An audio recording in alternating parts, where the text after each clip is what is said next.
In this video, we will demonstrate effective methods for preserving family photographs and properly storing a photo album or scrapbook.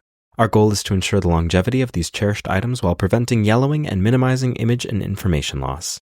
For this project, we will use an archival clamshell storage box, buffered tissue paper, and acid-free polypropylene photo storage pages. We will begin by assessing the current condition of the photo album. Notably, the adhesive on the pages has yellowed over time, indicating that it must be replaced to safeguard the photographs themselves. Always remember to clean your hands thoroughly before handling photographs to avoid any oils or dirt that may cause damage. Starting with the preservation process, we will gently peel back the plastic coverings of each page and carefully remove the photos from the brittle adhesive.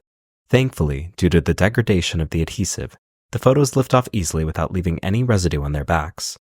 After detaching all the photos, we will methodically remove the old sheets from the binders one at a time. So we will transfer the photos into acid-free polypropylene storage pages. These pages are adhesive-free and specially designed to maintain the integrity of the photographs over time. As we insert each photo, we will handle them with care, ensuring that we do not leave any marks on their glossy surfaces. Once all the photos have been safely transferred, we will place the pages back into the photo album. Notice the yellowed patterned paste downs inside the album. The protective sheets are essential as they prevent the acidic materials from the album from transferring onto the photographs, effectively preserving them for years to come.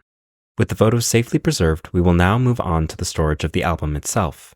We have selected an archival clamshell box, which is an ideal option for books and similarly formatted items. The box's internal dimensions have been customized to provide extra padding, ensuring that the album's delicate lace detailing is protected and not crushed. To begin the storage process, we will roll a sheet of buffered tissue paper into loose, crumpled sections and line the sides of the box's bottom. Next, we will gently place the album into the box, ensuring that the lace is perfectly laid over the tissue. We will then roll additional strips of tissue to pad the upper sides of the lace for enhanced protection. Finally, we will place one more folded layer of tissue over the album's cover to safeguard its decals and the photo on top. And with that, the photo album is now ready for safe archival long-term storage. It is preserved to remain in excellent condition for years to come, while remaining easily accessible for occasional viewing.